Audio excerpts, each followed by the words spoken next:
Welcome back to Myth Vision. I've got Lloyd Evans with me. Lloyd, what's up, man? Oh, Derek, it's so nice to be back, and huge fan of what you're doing. I think what you've created on Myth Vision is honestly incredible because you really have a passion for Bible scholarship, for understanding religion, and I think there needs to be a space for that, and you definitely provide it. So I'm absolutely thrilled to be here.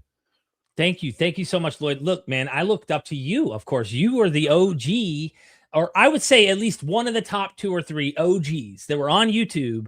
Your name was really up there in terms of the initial Jehovah's Witnesses who left the cult, but didn't just leave. Because, I mean, there are many before you who've left, obviously. But you utilized the medium of YouTube to really market this idea that, hey, you're not alone. And I'm going to show you how damaging this cult really is. And like most people have no idea even today still, like most YouTube people probably who are in like atheist, agnostic, Christian circles, I don't even know if many of them, like most of them probably haven't come across this and realize how insanely controlling and damaging Jehovah's Witness, the whole cult really is, and the high control group it is. And we're going to cover some of that, but it's like more about who you are. And so before we even get into your story, I ask everyone, like this stream, share this stream, comment down below, go subscribe to Lloyd Evans. I put a funny comment there. For every like, you make a Jehovah's Witness grow their wings and they escape the cult.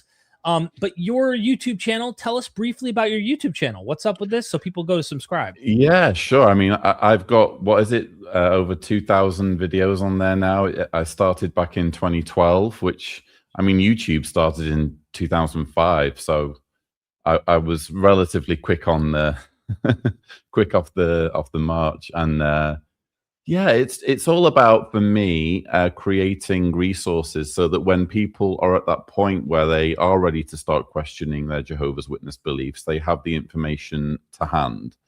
And it just so happens that with Jehovah's Witnesses in particular, they put out this avalanche of propaganda, video propaganda.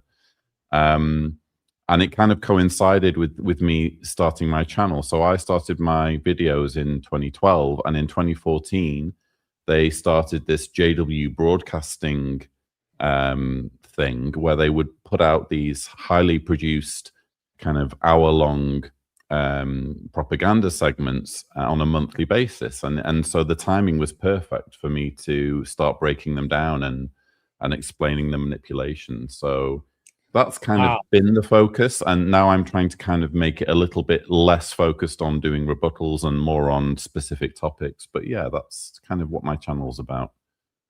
Absolutely. Look, everybody in the chat, subscribe. Already subscribed. Baron says, mega bloodbath in the house, Taco. My buddy there, Taco, go subscribe to Mega Bloodbath, especially if you're like really interested in seeing debates and stuff like that and engaging on all sorts of topics. Good to see everybody in the chat here. I hope everybody will take the time later or now, watching this live or later, go to subscribe to Lloyd Evans, really get the inside of someone who made it out of the cult, but then deconstructed this whole thing and realized the prison that they were in. In fact, the thumbnail I made represents that. With you're inside the jail cell, the bars are up and you can't get out. The organization won't let you leave. Tell us briefly about your website, if you don't mind, so people understand more. Oh yeah, so this is a new website I've developed because it's actually coinciding with a new brochure, which I can show you a bit later. But it's I'm trying to kind of consolidate all my resources because in addition to my YouTube channel, I have 2 books, The Reluctant Apostate and How to Escape from Jehovah's Witnesses, and a new brochure that's specifically designed to help Jehovah's Witnesses who are questioning by, you know, kind of dealing with the main issues that need to be discussed. So the website just kind of brings together everything that I'm doing, my YouTube, my Substack, everything kind of into one place. So that's lloydonline.org. LloydOnline.org, ladies and gentlemen. Links are in the description. I am adding that in the chat in case you catch it later. And you can go to his website, check out the brochures and stuff. If there's one thing I know for certain, even where I live here near Orlando, is I'm driving right down the street from the gym and I see a area where it's always a little tent that gets brought up, a few old ladies that are sweet. You can tell they're sweet. You can tell they're great human beings. They're devoted, they're passionate, and they're standing underneath this tent in the back of their cars opened up, and they're chilling with all these brochures lined up, and they're just sitting in a chair all day, just sitting there, hoping that some random lost soul might find their way to the truth of their religion, right? So, Lloyd, I want to know who you are, and I want to know from cradle to where we are today, your parents, not every detail under the sun. Yeah. I need to know about. I know everything that happened in my cradle, to be honest. It got a bit messy sometimes. But, I think all of us had a messy cradle. But I'm curious to know about your religious upbringing. Yeah. Because I don't know if you deal with the same problems we do in evangelical Christianity, that if you left, you were really never really one of us. So there's this theology that kind of is a feedback loop that helps protect the doctrine of the believer to go, oh, well, the reason you left was you really never had the Spirit or whatever. Now, I'm not asking that question right now, but I'm curious to know your story, kind of giving that background. Yeah. Where were you born? Who were your mother and father? How religious was it? Were they Jehovah's Witnesses? Please take us through your life. Sure. So I was born in Manchester in 1979. That's how old I am. And my parents were Jehovah's Witnesses. My dad had been raised as a Jehovah's Witness from childhood. My mother had been baptized in 1974, the year before Jehovah's Witnesses predicted Armageddon would come. So they predicted Armageddon would come in 1975, and Mum thought that was going to happen, and obviously it didn't happen. So they were both very devout people, devout believers, and they raised me to take it incredibly seriously. I can remember having one conversation in the car once. One verse that I always struggled to get my head around. I don't know about you, Derek, but there was that verse. You should love Jehovah your God, or the Lord thy God, with your whole heart, your whole soul, your whole mind, and your whole strength. And I always remember saying to my parents, how can I love someone that I've never seen or met more than I love you? Because in my young mind, my parents were the ones that I should be loving, and I couldn't imagine loving anyone more than them. So anyway, they raised me to take it all very seriously, and I would even preach to my classmates, because Jehovah's Witnesses are taught that when you go to school, you don't just go to school to learn. You go to school, that's your unique territory that no one else in the congregation has access to. So I would be preaching to my classmates, handing out literature, and as you can imagine, that kind of led to quite a lot of bullying.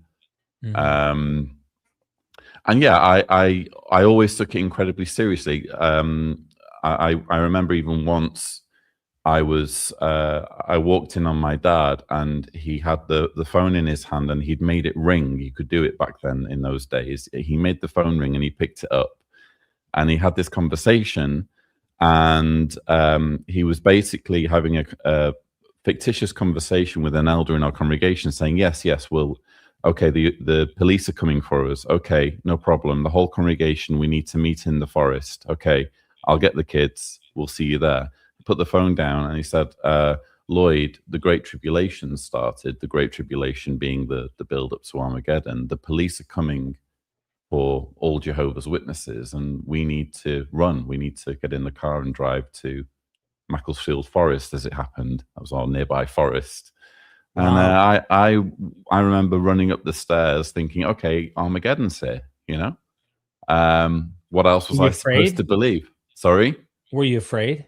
I was, well, I guess the adrenaline was going. I don't know how afraid I was, but I was, in my mind, it made total sense, because I'd been told for years from my earliest memories that this was going to happen at some point, and now it was happening. So I remember grabbing my school bag and kind of putting my Bible in there, and there was this book that called the Revelation Climax book that we had only just come out, that was supposed to describe the events of Armageddon and the Great Tribulation. So I threw that in there as well, and various other kind of survival essentials I figured I might need in the forest, and ran down the stairs.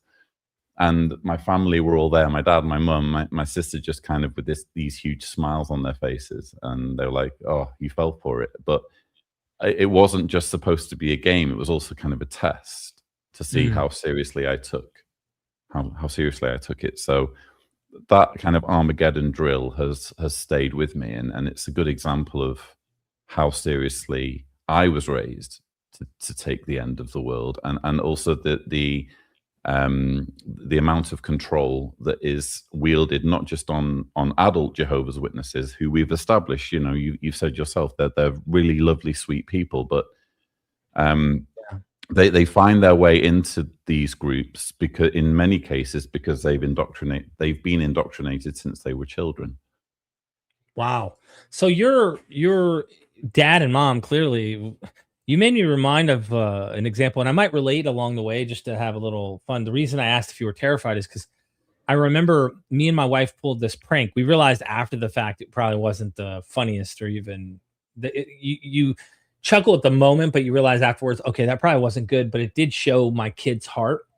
We were in a restaurant, and we ate the meal. You go to a restaurant, you're supposed to tip, you do the right thing. And I'm like, we don't have money, honey. So we made up this lie, like, we don't have money.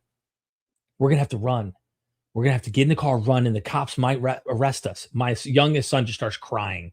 And then we realized, oh, we're joking. But like he knew right away, like, this isn't okay. But it's kind of wild how police coming is like encouraged, the idea that this is the end, encouraged in the cult, because you're the good guys and you're going to be taken by Jehovah. By the way, you using the word Jehovah alone is so odd to me. I'm so not used to that term being used. Jehovah God, Jehovah. You know what I'm saying? Like it's an extremely unscholarly word to describe God. I completely recognize that. Yeah, no, and you know this. I'm just saying, like, even hearing it again when I'm interviewing ex-Jehovah's Witnesses, I'm like, Jehovah, Yahweh, or the God of Israel. Okay, and it all makes sense here. So you're going through your childhood. You're taking it serious because your parents instill that in you. Are there any moments throughout your childhood into teenage years where you start having issues, doubts, or even taking your religion even more serious? You're attempting to climb the ladder, so to speak? All throughout my childhood, I took it incredibly seriously, probably too seriously. And then I reached sort of 19. And there was a convention, because every year Jehovah's Witnesses have conventions, and it used to be, it's not so much the case now, but it used to be that these conventions, they would release either a brochure or a book and a brochure. It was like a big event for releasing new publications. And in the 1999 convention, they released a book called, it was about Daniel's prophecy. And I was very excited because I was just at an age where I could start to really kind of dig deep into the theology of it all and get my head around it. And I wanted to have a head start when people in the congregation were kind of discussing the book kind of after the convention. So I immediately jumped into that book and was kind of going, plowing through the pages. And kind of the deeper into the book I got, I had this really uneasy feeling. I don't agree with this, and it was such a strange, alien, terrifying feeling that I had, because I wasn't allowed to disagree with it, and yet I very much did. And I was so terrified about anyone knowing that I disagreed, that rather than underlining the things that I disagreed with, I just folded the page so that I would know which pages were a problem for me, because I thought if anyone finds the book afterwards, they can't really question me if the pages are folded, but they probably could question me if I'd underlined something and there was a big question mark next to it. And so that was kind of where things started. But what happened was my mother died when I was 21, and all of my doubts and all of my questions, they kind of got put to the side, because when someone dies in the Jehovah's Witness religion, it's like their memory is held hostage and used as a further instrument for control. So in other words, what you're told is, well, your mother isn't quite dead, Lloyd. She's still alive in Jehovah's memory. She's going to wake up in the resurrection after Armageddon. Wouldn't you like to be there to welcome her by being a faithful Jehovah's Witness, surviving through Armageddon and being there when she emerges from the trees in paradise? So that's kind of, I thought, I can't afford to have doubts. I can't afford to have these things kind of weighing me down. I'm just going to pretend they're not there and just kind of plow on. And so I kind of rose through the ranks. I was a ministerial servant at 19. I went through a thing called ministerial training school, which is kind of like an elite school for, at the time, it was for young Jehovah's Witness men, to kind of drill them on how the organization works. And by 28, I'd been appointed as an elder. But it wasn't until I moved to Croatia, after I got married, that the language barrier kind of made me revisit these questions and these doubts, because all of a sudden I was in this environment where people were talking about my religion at the meetings, but in a different language. It didn't really make any sense to me anymore. So I was just kind of alone. I was in a crowded room, but very much alone in my own thoughts, because I couldn't understand anything. And all of a sudden, all of these doubts kind of came rushing back that I'd been suppressing for a long, long time. And so, if I may chime in, first comment about your mom, I want to say sorry about that. I mean, life really, really, man, I can't imagine being that young and losing my mom, you know? So apologies to you. And of course, anyone who's gone through something like that. It just sucks. It really does. And it almost makes me think that not only was the religion finding a way to really get you, but cognitive dissonance, you know, and all this stuff, maybe even made you more devout than you ever were. Clearly, who wants to see their mom again? I do. But then the other question I have is, along this path of you as a Jehovah's Witnesses, I can't imagine that you were not coming across people who were outside of the cult, who challenged you, who mocked it, who said it's not true. That probably made me believe it even more that it was true, because the point of it is to be persecuted. You know, if we're persecuted, we know it helps validate our belief system already more. But were there times that you heard some of these things that you now believe, which we'll get into, as a Jehovah's Witness, and you had apologetics to deal with some of those issues along the way? Yeah, I can think of one very clear example. He would have, maybe he even follows your show. I'd love to be reunited with him, but I had, because Jehovah's Witnesses have what are called return visits, where maybe someone shows interest in the magazines, and so as a result they'll get called on again and again and again. And I had this guy who introduced himself as being a writer. So I said, "Oh, that's really interesting. I love reading." I said, "Where can I find your books?" And he said, "No, I'm not that kind of writer. I write academic books." So I'm like, "Okay, that's interesting." And he would invite me in and make a cup of tea, and we would have like kind of long conversations. And thinking back, he was definitely trying to kind of sow seeds and reach through to me. And I'll never forget him showing me. You'll be familiar with this. It was the thing about the virgin birth. He had a book that dealt with the Alma thing from the Greek Septuagint, and how basically the whole story of the virgin birth was derived from a mistranslation of the Septuagint by the writers of the Gospels, Matthew in particular. The writers had mistranslated the verse in Isaiah where it says, "A young woman will give birth," which is not an extraordinary thing to happen. They'd mistranslated that as "a virgin will give birth," and then they'd come up with a whole convoluted story to explain all of this, when in fact the original Hebrew doesn't talk about a virgin, it talks about a young woman. So he showed me this, and it really kind of stayed with me. I mean, obviously, because I'm talking about it now, but the Right. way I kind of processed it in my mind was to think, well, there's going to be an explanation. Maybe I'm not smart enough to know what that explanation is, but I'm just going to carry on because, again, I want to see my mum. And what I really do regret, though, is I remember reading a verse to him, to this guy, it was such an arrogant thing of me to do. But there's that verse that says, I praise thee, or I praise you, God, because you have concealed your wisdom from the wise and intellectual men. I read him that verse. The one Jesus is like, I thank you that they did not get this, but you. Exactly. Yeah. I pulled that one on him. And in other words, who do you think you are for being clever?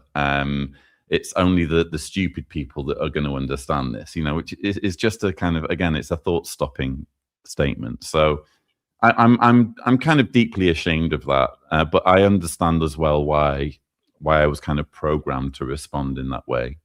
But I often think back to him and think, wow, he was really trying to help, and actually he did help, because he was kind of building the infrastructure that I would later come to rely on when in terms of truly grasping the value of Bible scholarship, which is again why I value your channel so much, because I'm sure you've discussed that particular thing many times, and other areas in which it's clear that things don't quite add up in the Bible. So yeah, I mean, it just goes beyond that, even with the original context too, because if you just read the paragraph, right, who it's talking about is a child of a king way back here. I mean, and so they'll just go, well, that's double fulfillment, or any excuse to keep the context to apply to Jesus. But yeah, there's so much there, and I appreciate the compliment.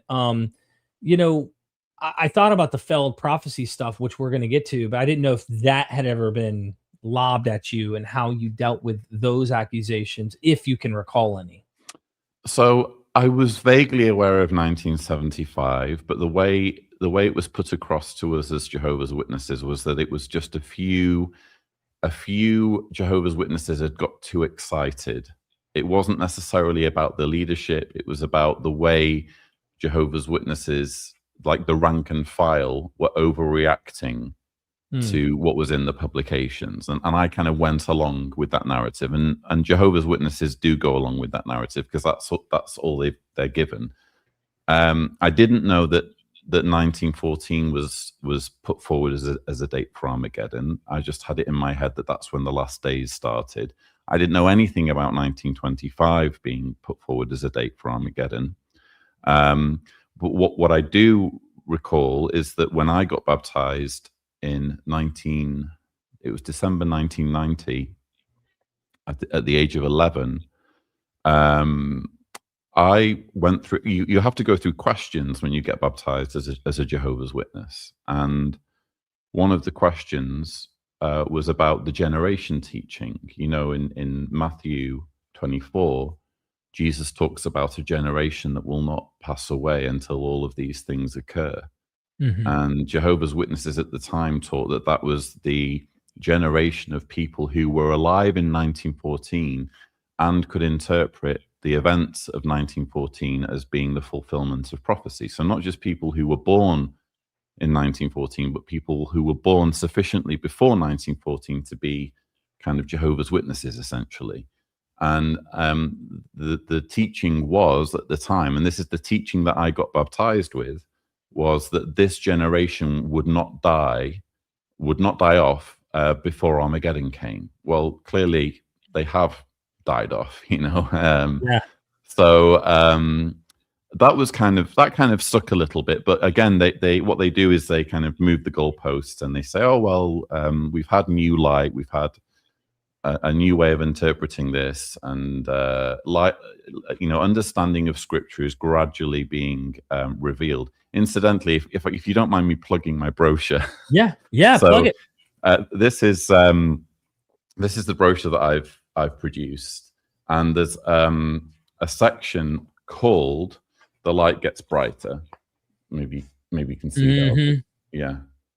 Yes. And in that section, I deal with the arguments that they put forward, the verses that they use, Proverbs 4:18 and 19. But the path of the righteous is like the bright morning light that grows brighter and brighter until full daylight. The way of the wicked is like the darkness. They do not know what makes them stumble. So they use verses like that as proof texts to justify essentially moving the goalposts all the time. The problem is the verses themselves do not describe a scenario where God gives his worshippers false information and lets them publish it and distribute it for decades and decades, and then gives them new information and revised information. The Bible doesn't give that precedent anywhere. God is supposed to be a God of truth, and God cannot lie, it says. So I was kind of mindful of this, and this was one of the grievances that I was kind of carrying with me. And again, it wasn't until I moved to Croatia and I was in this kind of vacuum almost of indoctrination. It was like having the scene in The Matrix where they pull the cord out. It was like being just severed from the from this reality that I'd been born into. And when you see my outro at the end of this video, anyone who's watched it, I literally use the Matrix as an analogy for my own waking up, going and seeing reality. And there's a little code to it, but the beginning, that Morpheus is my father, my real dad in life, right? I have him sitting in the chair in front of me, and he's like, do you want to know the truth? And there's the red pill, the blue pill. I literally imitated the movie. I know a lot of people make political statements out of this. That's not at all what I'm doing. Literally just using the movie and literally just talking about waking up. And I have the cord in my head, as you'll see when I wake up from that moment. And of course, it gets disconnected, and a spacecraft comes in the outro. You'll see, and there's a silhouette, and the silhouette is all the critical scholars that I've ever had on my channel, all the brilliant minds that have taught me. They're the ones who rescue me out of that area. And you'll see me being kind of floating up into the light, going into the spacecraft to fly away. And if you look closely, watch at the end, you'll see the pillars that have electricity, which in the real Matrix movie that are in that world, which are fueled by humans in the Matrix, the real movie. They're symbols of religious symbolism, cross, the crescent moon for Islam, Judaism symbol, like all of the religious, there's many others, Eastern, Hinduism, all these symbols are all on the pillars, and they're what's powering these religions are the people. And so symbolically I broke away, and of course I'm venturing off and trying to make my own path. So I do have a question though for the viewer who may go, what do Jehovah's Witnesses believe? There's probably a lot of doctrines we need to cover before we get to your doubts and what happens in your exit. You mentioned Armageddon a lot. Now, when I think of Armageddon as an evangelical, I have a certain idea, but Jehovah's Witnesses seem to have a little bit of a different idea about this earth, about what's going to happen. What did you believe was going to happen? I believed that any day now, just around the corner, we're living in the last of the last days. That's how Stephen Lett put it in 2020 when responding to the pandemic. He said these are now the last of the last days, and so that was 6 years ago now. So I guess we're now in the last of the last of the last of the last days. But basically, Jehovah's Witnesses believe that the Great Tribulation will come any moment. That will be an attack of the United Nations will disband false religion, will turn on false religion and basically annihilate it. And Jehovah's Witnesses will continue in some form. And at some point, the nations of the world are going to get super annoyed at Jehovah's Witnesses for exposing them, I guess, as corrupt and led by Satan. There's even artwork in one of the more recent books that shows like a situation room in like the White House or the Pentagon, I'm not joking. It's like a painting where it shows like military commanders looking at Jehovah's Witness headquarters and people preaching and a governing body member and taking, you know, a specific, treating them like a national security risk, basically. And so at the point where the earth's rulers turn on Jehovah's Witnesses, that's when Jesus comes riding to the rescue from the heavens, on riding a heavenly horse, along with the anointed 144,000 who get to go to heaven. They come riding with him, and basically everybody who is not a baptized Jehovah's Witness gets killed. Men, women, and children. Jehovah's Witnesses watching this might say, that's an exaggeration, Lloyd. Only Jehovah can read people's hearts. But it's I quote in my brochure the magazine article. It's a 2019 Watchtower where it makes it very clear that you have to be baptized to survive Armageddon.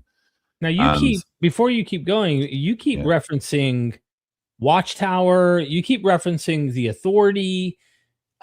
This is important for a viewer who doesn't understand Jehovah's Witnesses. They believe in the authority of these head honchos of the religion, right? So they can't be wrong about this, right? The head honchos. Yeah. So it all kind of stems from Charles Taze Russell. He started the movement in 1879, but he started publishing what was then Zion's Watchtower, and obviously later abbreviated to the Watchtower. The organization that he created was kind of co-opted by his successor, Joseph Rutherford, who started calling them Jehovah's Witnesses. But the point is, they used this theology that was actually an Adventist theology that took the 7 times in Daniel, the 7 times when of the dream, the dream of the great tree that gets cut down, and 7 times pass over it. And the Adventist thinking that led to the Great Disappointment of 1844 was the same theology that they used to say, well, the 7 times of 2,520 years, they began in 607 BCE, which we think is when Babylon was destroyed by Nebuchadnezzar. It wasn't. It was 20 years later. We think that period ends in 1914, and that's when, to begin with, Charles Taze Russell said that's when Armageddon was going to come, and of course it didn't come then. But what did happen was the First World War started, so there was at least something that they could point to as being monumental about that year. So they later revised the teaching to say, okay, it wasn't Armageddon, but it was the beginning of the last days. So they still believe to this day that the last days began in 1914 because of that verse in Daniel chapter 4. And so they believe that when the last days end at the Great Tribulation and Armageddon, again, everybody who's not a Jehovah's Witness will perish, and then the earth will be terraformed into a paradise that will be populated only by, number 1, Jehovah's Witnesses, and number 2, everybody that's ever died up to the point of Armageddon.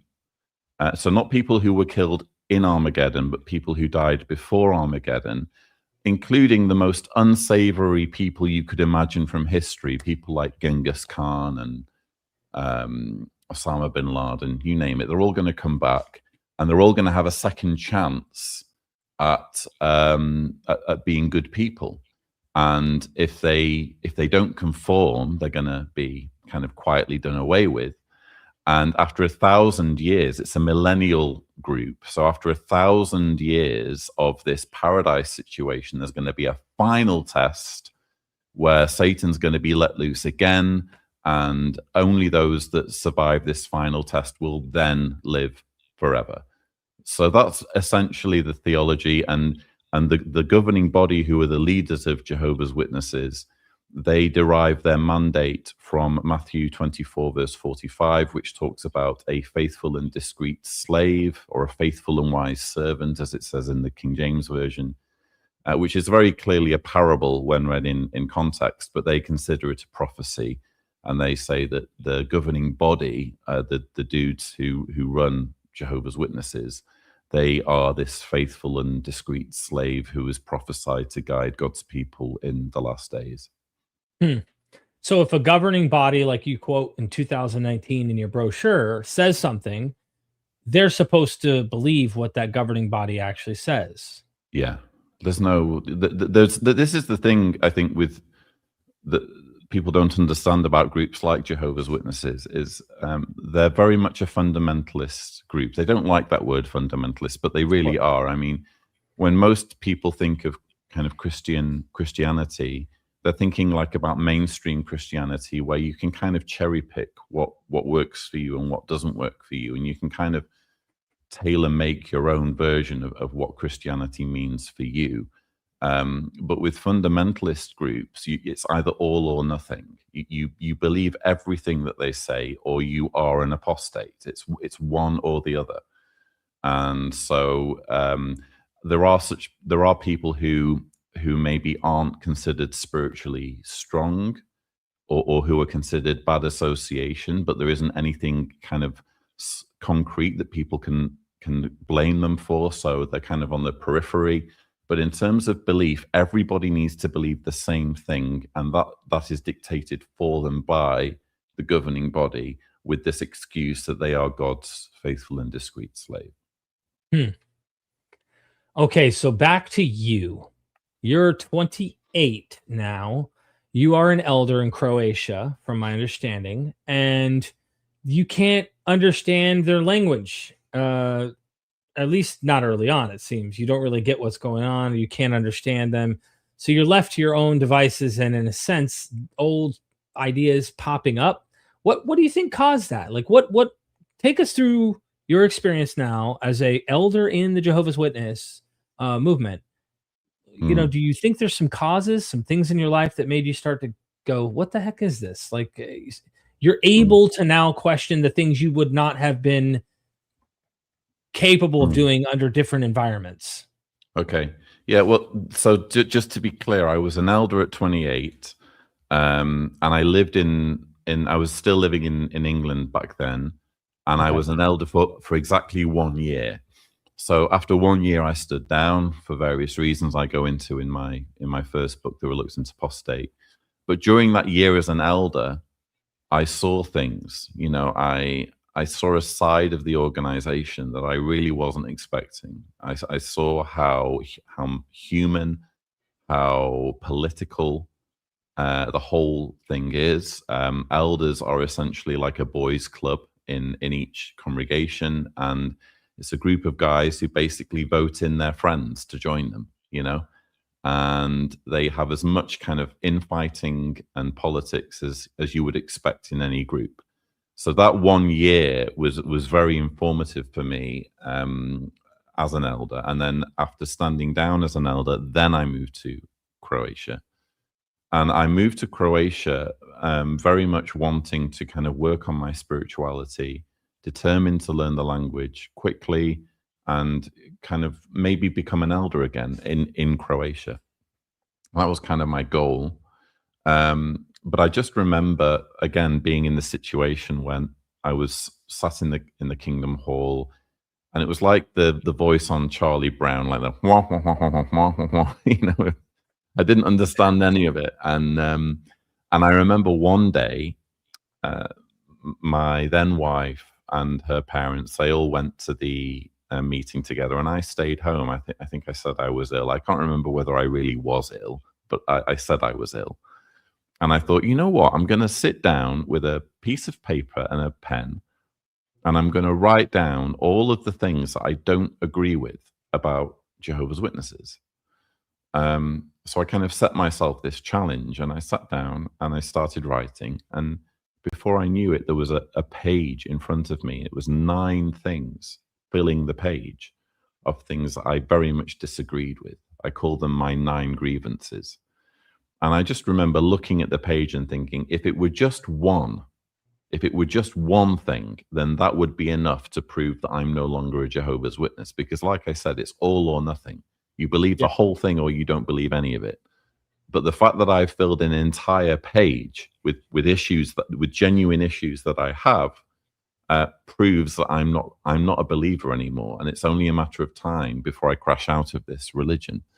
So that led to some very difficult conversations with my then wife, and it set things in motion for me to kind of do my activist work, start blogging, start making videos, which I to begin with I was doing undercover, because I was very mindful of the fact that once my identity was revealed, my believing family back in the UK wouldn't be talking to me anymore. Because that's another thing Jehovah's Witnesses do, is they weaponize family relationships. And they say, if you leave us, then we're going to make sure your family doesn't talk to you again. So yeah, it was a very stressful time. And the reason I call my book The Reluctant Apostate is because when you go through that process, you're extremely reluctant. You don't want to be wrong about this. You've invested, it's like the sunk cost fallacy. You've invested so much time, energy, passion, years of your life into this thing that just needs to be right. And you're begging for it, to find some proof that you were justified. And it just turned out that it was just all a mirage. It was an illusion. There's so much here, Lloyd. And I know you have on the bookshelves you're just describing in your brain, there are books behind those books, and there are shelves behind those shelves, and there's just so much there. We could never get into all of it on one episode, but I do want to just highlight again the excommunication factor and the weaponization of family members and friends and whatnot. You're not only your whole life, I think of Plato's cave, looking at the shadows on the wall as a Jehovah's Witness, thinking this is reality. But then it's almost like, okay, someone breaks this chain. Maybe it's you who snaps the chain, just curious. You get up, you start walking out of the cave, and you come back in, and you're like, look, trying to tell others maybe, or you've realized, hey, there's a whole world out here with sunlight and animals and things we didn't even know existed. But then the cost of going out there in the sunlight is not just everything your whole life looking at the shadows on the wall. It's your family. It's your mother, your father, or your father at this time. It's your family and relationships that you have, the friends that you made. All of that will be gone. But then your current wife, who is an active, believing Jehovah's Witness that you're having rough conversations with, I want to know a little bit more about that. And I just wanted to make the point that it's not just that you invested your whole life into a religion, but like your identity, your social group, everything is tied to this religion. So you have to start over. Pretty wild.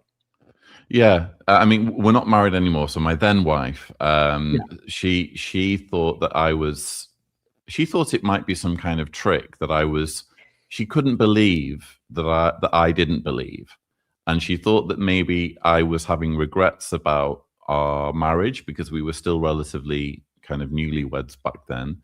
And she thought I was coming up with some kind of elaborate ruse to get out of our marriage by pretending that I no longer believed. Because one thing that we were both very clear on when we first started our relationship was that we both took the religion very, very seriously, and the religion would always come first. So for me to suddenly start saying, actually, you know what, I don't think I'm going to be a Jehovah's Witness for much longer, she thought that I was not joking, but trying to kind of come up with some kind of excuse to leave her. And I was like, no, that really isn't what this is. And she said, okay, well, tell me what your reasons are. So I showed her my piece of paper, and I said, these are the reasons. And I explained each one of them, and she couldn't answer a single one, and but that's still, the thing is, like you mentioned Plato's cave, that there's no way of just saying to a Jehovah's Witness, we were lied to. This is all an illusion, because there's so much cognitive dissonance. There's so much, again, terror of what you've invested your whole life in and no longer being true, that it can't be an illusion. It has to be reality. So you resist to the very last in whenever anyone kind of tries to contradict. So it took her a while. It was actually a year behind me until she finally said, yeah, I don't believe it either. But it's a terrifying thing to go through, because again, you not only are you having to write off years of your life, and with Jehovah's Witnesses, you know, we were pioneers, which is where you pledge 70 hours per month to preaching. Now it's 50 hours per month, but it's still a lot of time to kind of knocking on doors and standing next to carts. It's a lot of time to kind of be flushing down the toilet. And so you're suddenly realizing that all of that was a complete waste of time. Makes you very, very angry, you know, very, very resentful. It's a lot to take in.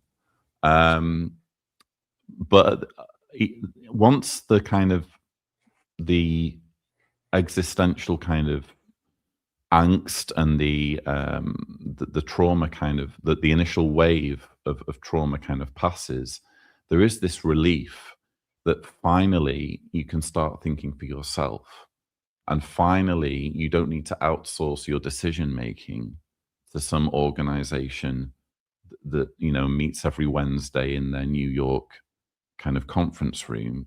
You can decide things for yourself. The only thing is you have to start doing that with a completely new social circle, because everybody that you've kind of grown up with and everyone who's close to you who's in the religion is ordered to no longer speak to you.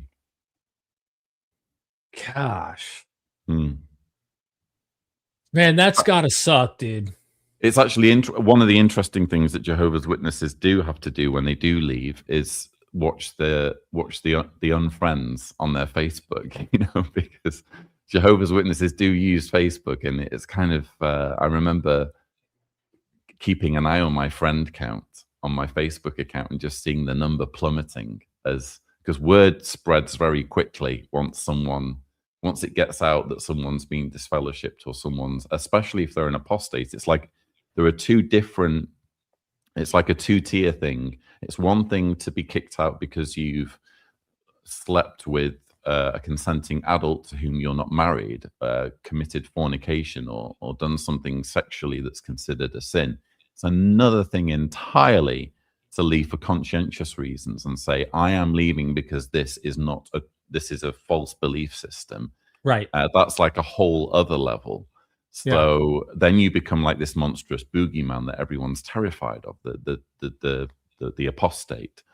And that's a whole other level of people kind of immediately shutting you out of their lives. So, yeah.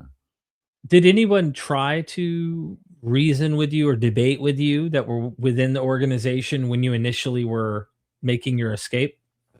That's funny you should ask. I did get one or two emails. So I sent an email to my best friend, who was the best man at my wedding, when I was in this early stage of kind of realizing that I was on my way out. And I said, look, you know, these are my doubts. What do you think? You know, what are your opinions?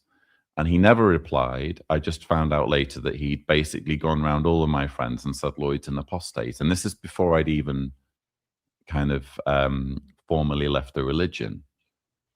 So I had this kind of bad reputation for a few years before I'd even formally left, because my friend had, instead of replying to the email, just immediately panicked and said, oh, Lloyd's an apostate. And then I remember my brother-in-law sent me quite a long email in support of creationism and against evolution, arguing, was it the third law of thermodynamics or something? Yes, and I think so, it's either way. Yeah, so I went through point by point all of his objections to my position, like researched them all and everything, and said, well, you know, here's what I think, and he just never replied. So I think the problem, and it's a nice problem to have, is that, especially doing my activism now and doing my writing and my YouTube work and writing this brochure, is I'm right. You know, there's just there's no way around that. You know, Jehovah's Witnesses are wrong and I'm right. they are in a very difficult position, because the more their beliefs are subjected to scrutiny, the more they just crumble like dust. You know what that's like, because Yeah. you've grown up as a fundamentalist Christian. It's exactly the same process. It's maybe just a little bit more intense when you're part of this huge collective, and it's not just like your local community. You know people all over the world. Like I had friends in different parts of the world, and there was this understanding that I could get on a plane, go to any part of the world, and there would be someone there waiting for me, because there were Jehovah's Witnesses globally almost. And to suddenly have this kind of global network just turn their backs on you, and to have that hanging over you as a threat, even when you're a believer, of course you're not going to want to explore and examine your beliefs if that's the consequence. Yeah. What about today, as far as your brother and your father or anybody? Have they completely divorced their relationship from you, and are they still inside the cult? So I have a sister and a dad. My dad said, I actually made a video about it when I was going for my kind of apostasy trial. This was in December of 2013. Because we'd been speaking. I'd moved to Croatia, but we'd been speaking like on at least a weekly basis on Skype. And he'd even come to visit me for a holiday. And so we were in touch, and we were emailing, and it just reached the point where I knew I was going to have to disassociate. It was actually because we were expecting our first child at the time, and me and my then wife, and we named her Jessica Liberty Evans. We put Liberty in her name, because going back to what you were saying about the thumbnail, it's like we want her to be the first generation that kind of breaks free, in our family, and gets to grow up without any of this nonsense. And we realized that in order to give her the best possible start, we needed to cut all our ties, and we needed to disassociate. And so I let my dad know that we were going to disassociate, and that I was going to have a judicial committee in which I would be disassociating. And he said, well, it's going to kill me, Lloyd, but I am going to shun you, And I even, yeah. Just so I understand that properly, you said you were going to disassociate, or how does that work? Because my understanding is Jehovah's Witnesses will automatically disassociate. They will shun. They will not have anything to do with you once you exit. You told him you were disassociating? So there are basically two mechanisms. One was called disfellowshipping. It's now called removal. And another one is still called disassociation. So removal is where you get caught doing something naughty, and you get thrown out because it's decided that you're not sorry enough, you're not repentant enough. And then disassociation is where you basically make it clear that you no longer want to be a Jehovah's Witness anymore, and they include in that willfully and unrepentantly accepting blood. So if you accept a blood transfusion, you are by default telling the world that you no longer want to be a Jehovah's Witness. That's how they interpret it.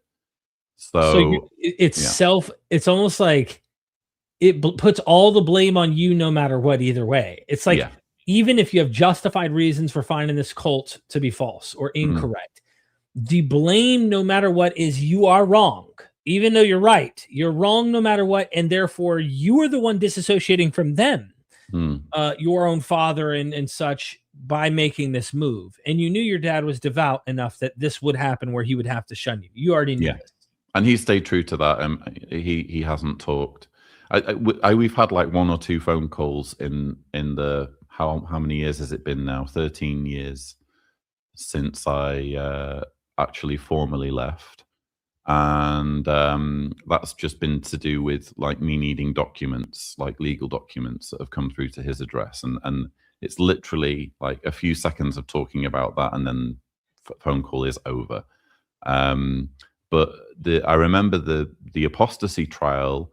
They'd found a blog article on my website where I'd basically outed myself. It took them only a couple of weeks to find it, and the meeting went like this. They brought me into the Kingdom Hall, and there were 3 elders sat there. It's always got to be 3 elders, and they basically had the blog article printed out on the table in front of them, and I remember it had like orange highlighting on it, and that always amused me. Like someone had gone to the trouble of going over it with highlighter, like they'd be studying for a watchtower.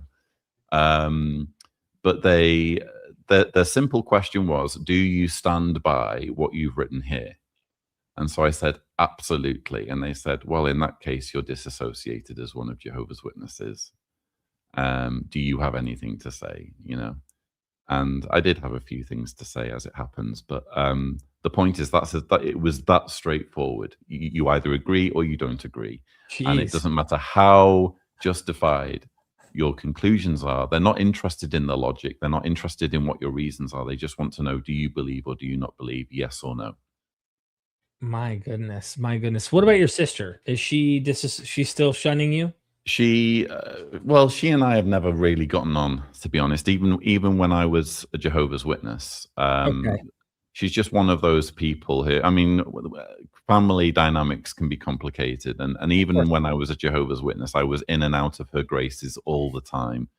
And recently, we had an attempt at kind of reconciling, and that didn't work out. But she's in this strange situation. I won't say too much about it, but she's in this strange situation where she's not quite in and she's not quite out.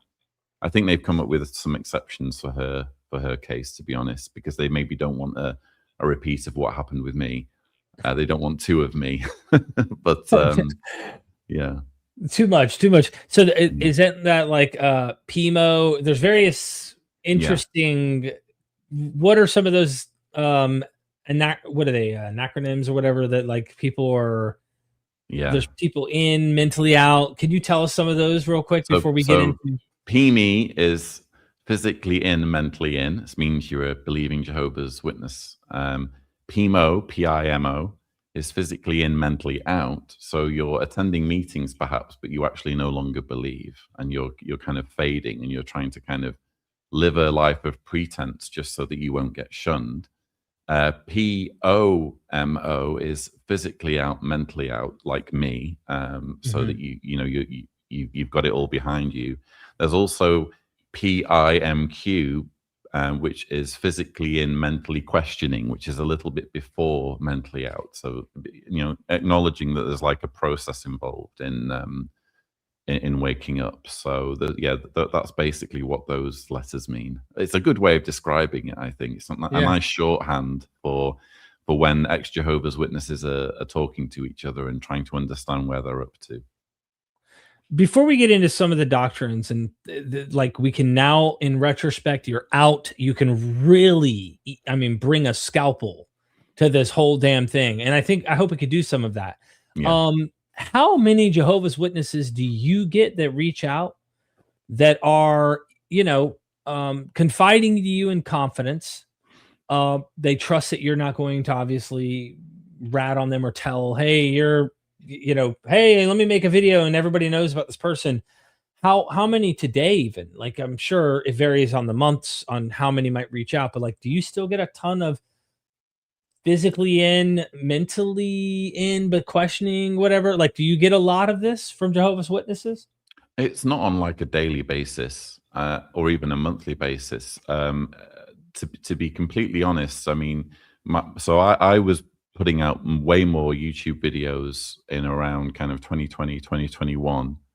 And then, and now I'm putting out less. So I'm maybe not inundated in the same way as I used to be, but I do voicemail videos on my channel where people can leave voicemails, and then I'll give my take on whatever situation they're describing. And I've had multiple elders, so literally believing elders, who are giving talks on the platform at Kingdom Halls, surreptitiously leaving voicemails and saying, what should I do in this situation? Can you give me any advice? So I've had those situations. Wow. And obviously people have emailed and left messages over the years. And but the thing is, it's so, like I've described, it's so difficult to get out of, and there's justifiable terror at even having your voice recognized. You know, the elders that left the voicemails were kind of taking a bit of a risk that their voices wouldn't be recognized, and there's a lot of fear, you know, in this religion, and ultimately that's how cults work. They know how to use fear to keep people under their control, you know. What do you, in hindsight, think is the best way to combat that? Because we know, like, for example, in the United States, there's religious freedom, and religions really get a special place. You can believe in anything. I mean, but that gives, I think, a lot of liberty to cults like this to really have control over people in ways that kind of are loopholes that the laws can't see, the laws can't really do something about. So how do you think, and all this time now that you've left, how do you even navigate that? I mean, maybe you use the US as an example. I don't know. I mean, different countries have different laws, but like, what are your suggestions? What do you recommend? Because it seems like your whole identity, everything's there. You're already fighting the fear of being not there when the apocalypse happens, and now you're having to deconstruct the mythology, but then your whole identity, your whole sunk cost fallacy, your whole family, your whole social structure, your income might even be somehow attached to this. I mean, like, what do you do with that, Lloyd? I don't understand. That's pretty intense. It's a great question. I wish more people asked that question, to be honest, Derek. I genuinely believe, and it's a bleak answer, I'm afraid. I believe we're living at the wrong point in history. I think that future generations will look back in horror at how backwards society is this deep into the information age, you know, this deep into having the internet and AI and all of these things.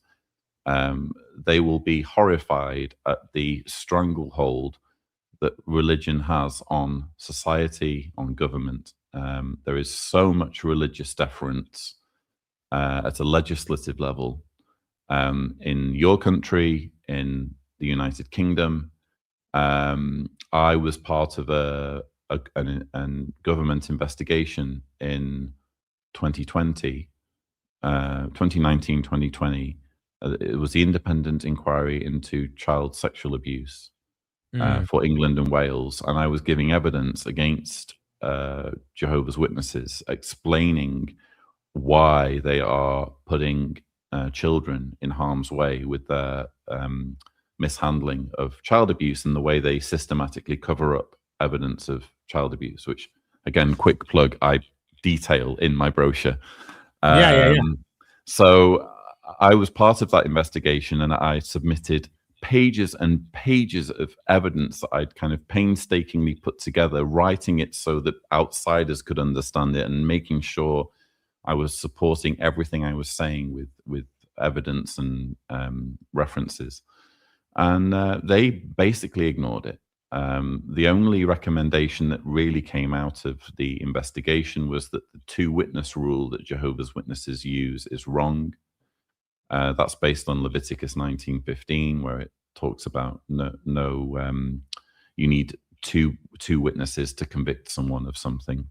And that's the only thing that really came out of it. And because ICSA's recommendations to the British government were so watered down, the British government basically didn't do anything with them. And people maybe don't realize that in England and Wales, we still don't have mandatory reporting of child abuse.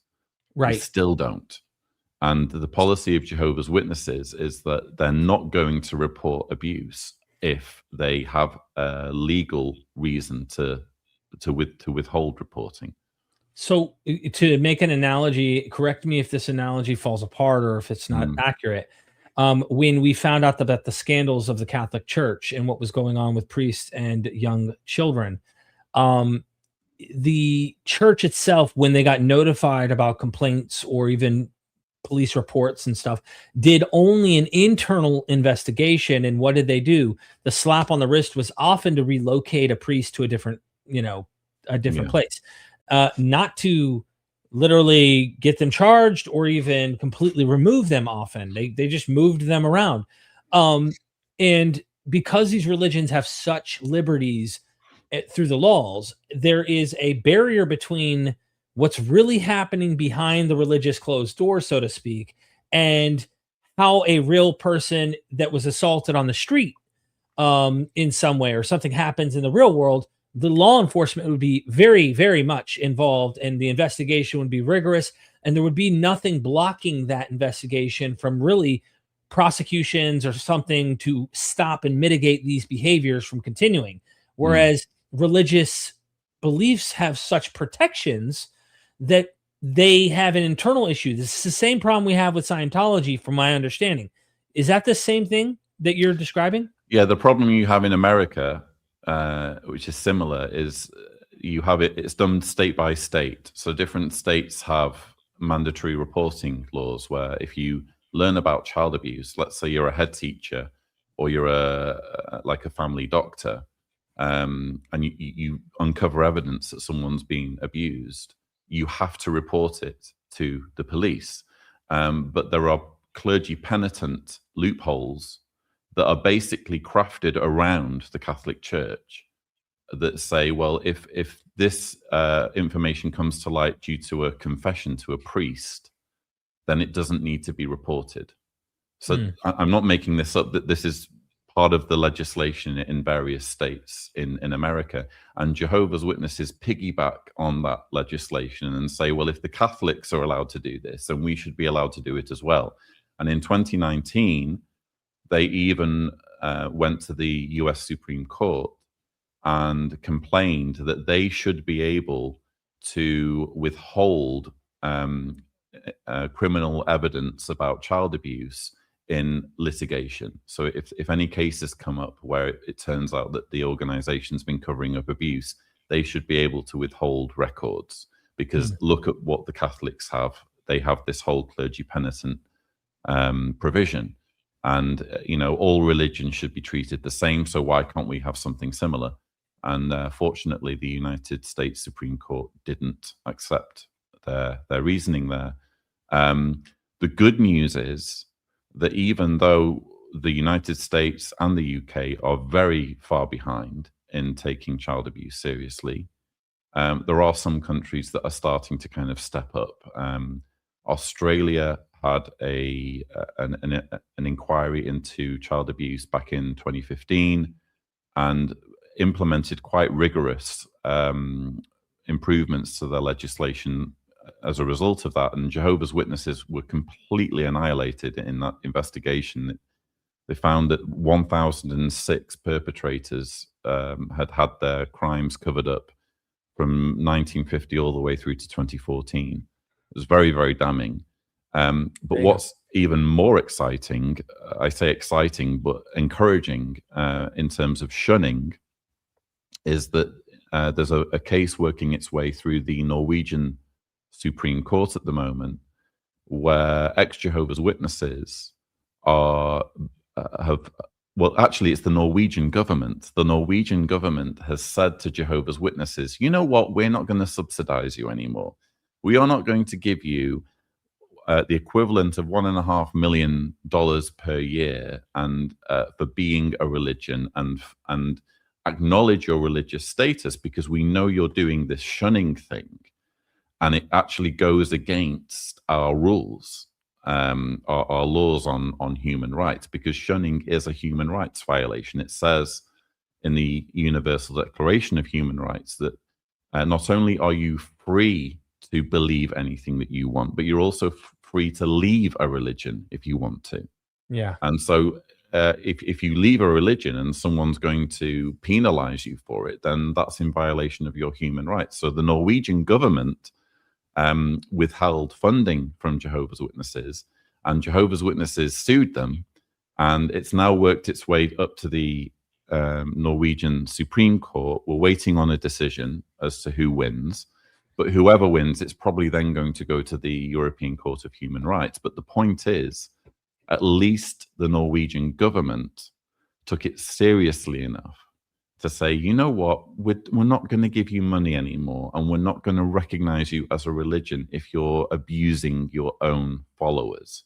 And I think that's the direction that this needs to go in. I think that there is a legal avenue. It's just that in your country and in the UK and many other countries, they're just way too far behind, and unfortunately, there's way too much deference regarding religion.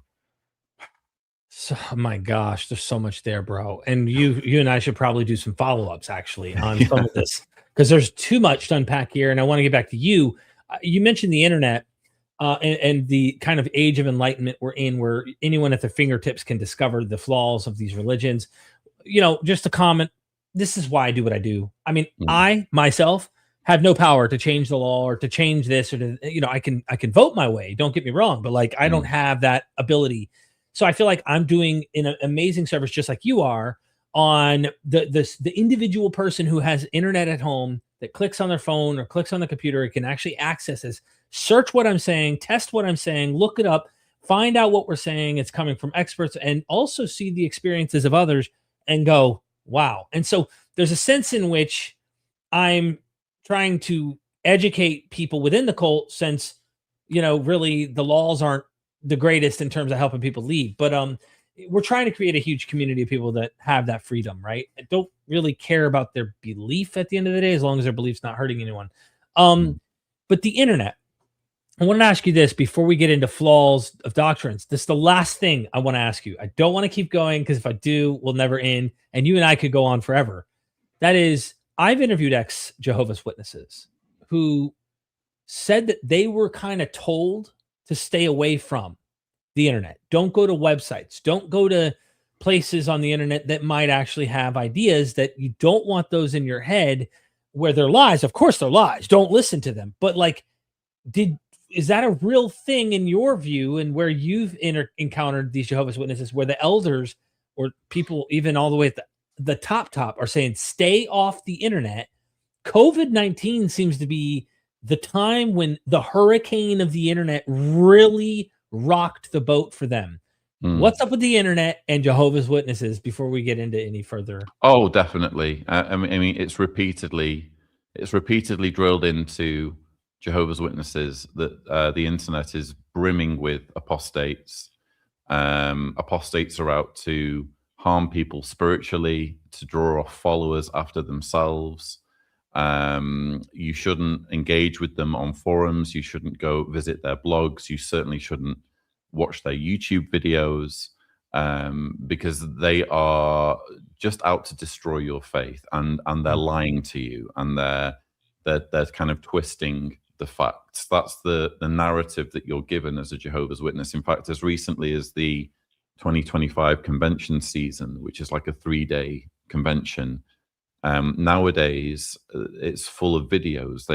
Every day is like video after video after video, and they did a series showing an apostate who was trying to kind of show a Jehovah's Witness information via the internet, and the Jehovah's Witness was shown kind of basically running away from him. You know, this is how you should deal with this situation. So, oh yeah, there's a huge paranoia surrounding anything that might be considered an apostate source. And actually, it's worth saying that this is one of the reasons why I'm so glad that people like you know, allies like you are kind of stepping up and saying, no, let's talk about this, because your channel kind of slips under the radar because you're not an ex-Jehovah's Witness.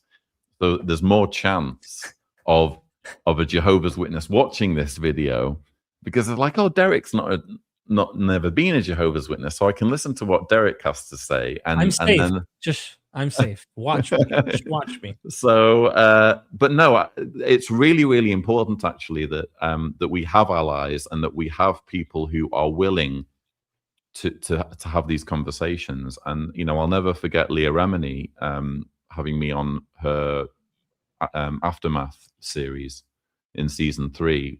She did a special on Jehovah's Witnesses and flew me out to LA to be in that, and that made a huge impact on. I still get people approaching me now saying, Lloyd, I learned about your work on Leah Remini, and we need those people like yourself to kind of step up, and because the problem is cults are hiding in plain sight, and they're kind of like the best kept secret, and no one likes to be seen justifiably as picking on a marginalized community. I think we can relate to that. We don't like to be perceived as being the bully. And if there's a marginalized group, like a religious community, that maybe they're a little bit quirky and maybe they're a little bit annoying, but surely they're mostly harmless, we like to give them the benefit of the doubt. And you said yourself at the beginning that, the old ladies that you see in your community, that, they seem to be lovely, sweet women, and I'm sure Right. they are. That the problem is not with the community. The problem is not with the people. It's with the leaders. And that's always been my angle, is that if anything, I care more about Jehovah's Witnesses than the governing body do, because I don't want them to be wasting their lives. I want them to have the freedom to think for themselves. And one thing I say in my brochure, kind of right from the outset, is that you don't have to agree with this brochure. You don't have to do anything with this information. If you want to stay as a Jehovah's Witness, that's completely your choice. Right. But why not explore both sides of the argument and come to your own informed decision? Yeah, there seems to be an anti-intellectualism involved in that. So if I was bringing the train tracks over and putting the train back on the tracks, to give some examples in hindsight with everything you've learned, and that's a lot when it comes to this religion, what are some of the biggest, if you were to put them on a list, biggest falsifications that you could show about this religion? I imagine the failed prophecies one, but like, give us a few evidences that you discovered that you think every Jehovah's Witness should know about, that they're not told, they're lied to about. There's a dishonest agenda to keep this information from them, and it is there. It's in the text. You just need to know where to look. Can you give us some examples of things that you discovered?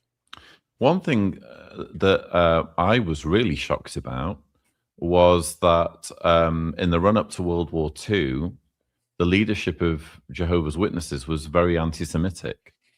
It's actually in the 1934 yearbook.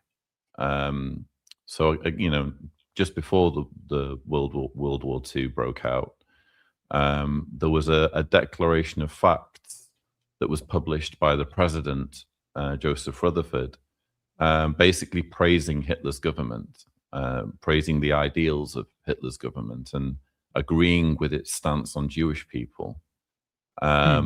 I had no idea that was the case, because it's a fact that 1,200 Jehovah's Witnesses died in the concentration camps. Jehovah's Witnesses were among those who were persecuted by the Nazis.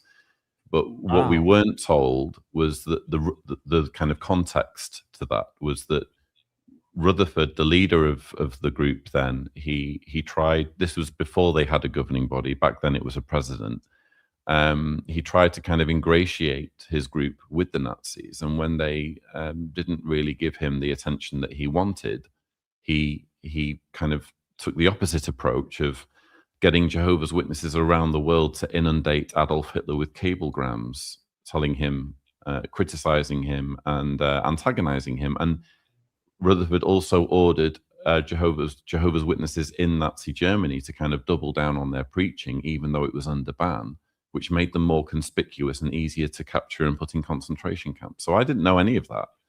I didn't know that Jehovah's Witnesses were NGO partners with the United Nations from 1991 to 2000. And the only reason this was a big deal because Jehovah's Witnesses believe the United Nations is the wild beast of Revelation, and yet they were NGO partners with the United Nations because they basically wanted to have more leverage. They wanted like a say whenever they were having these kind of multi-faith meetings.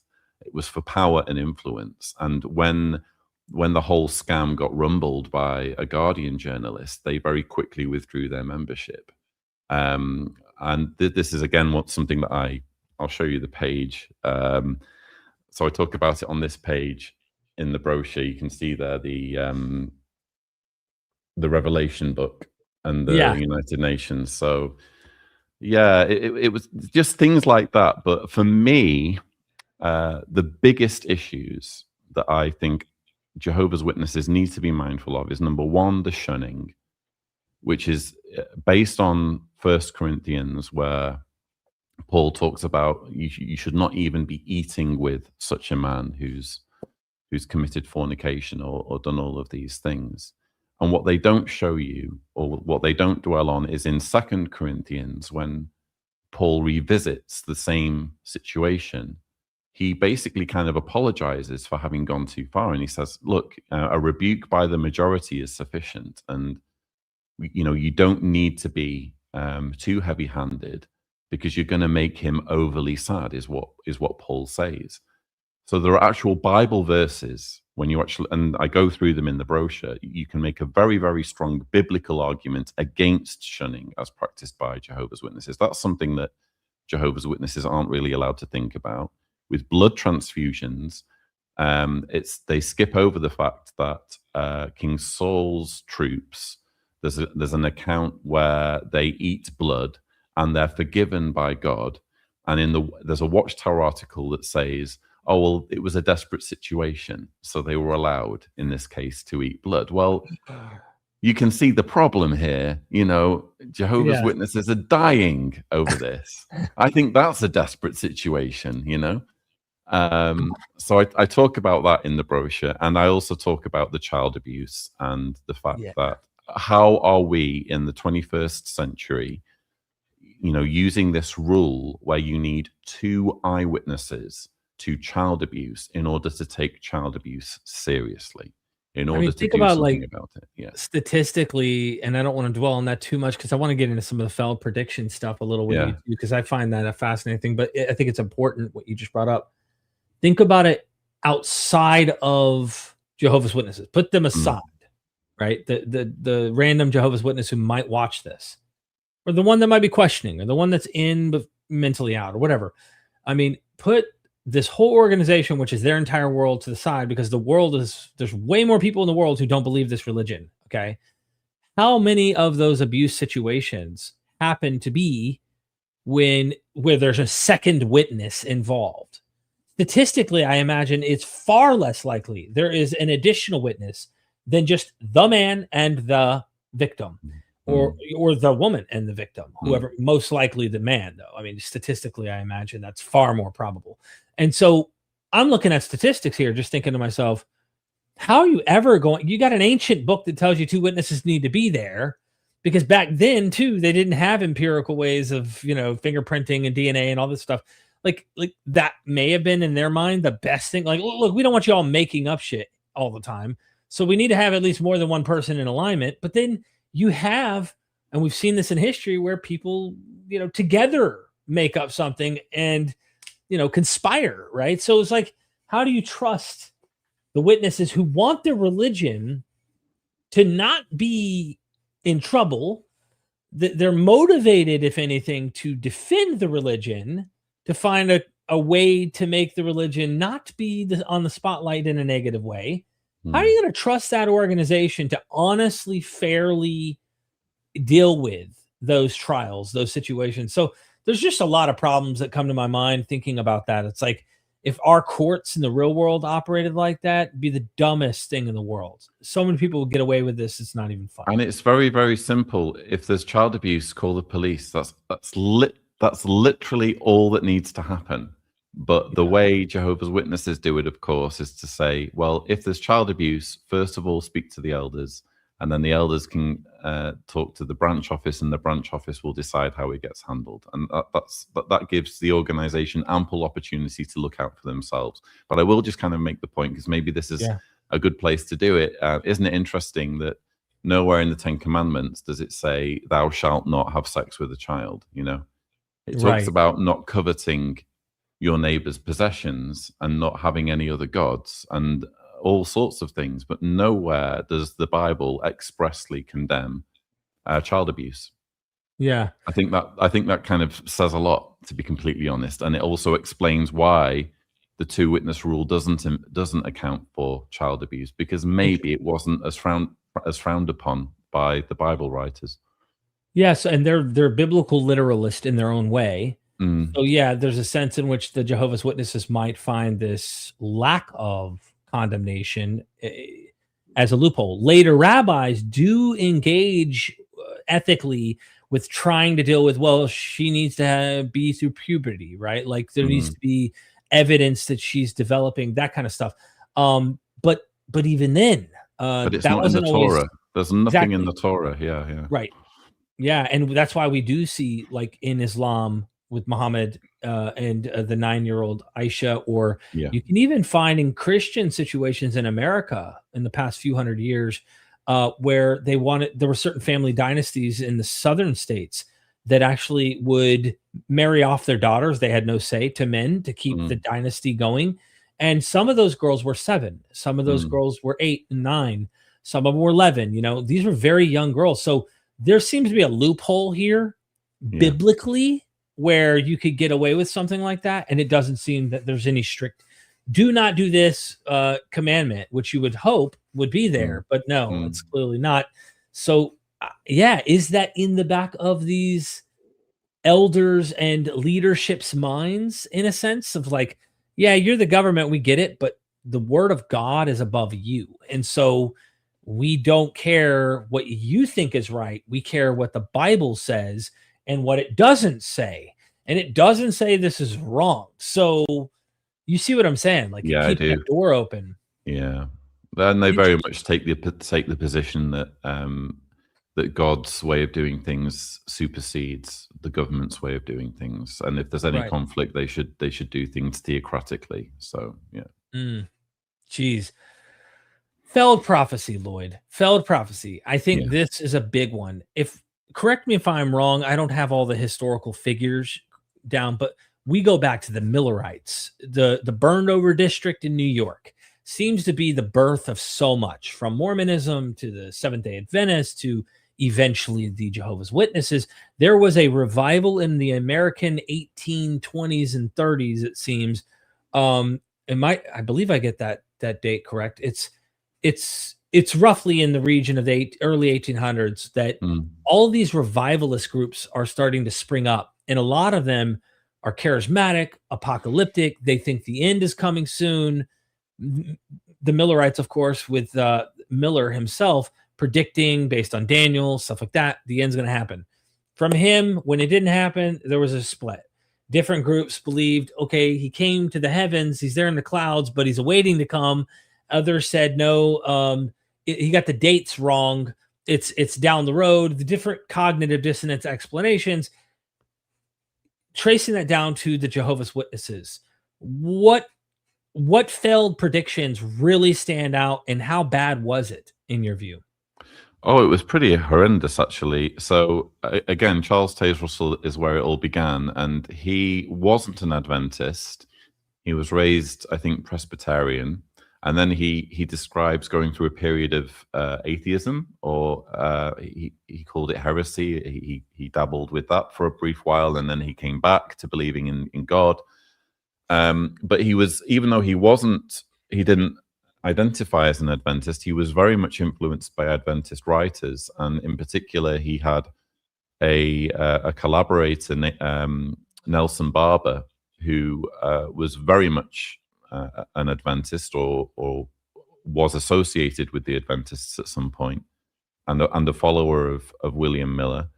And Charles Taze Russell essentially had a split with Nelson Barber. They disagreed on a few doctrinal issues, but he basically copy pasted Nelson Barber's own interpretation of, again, this 2,520 year time of the Gentiles from Daniel chapter 4, which they believed was an interruption in God's rulership over the world.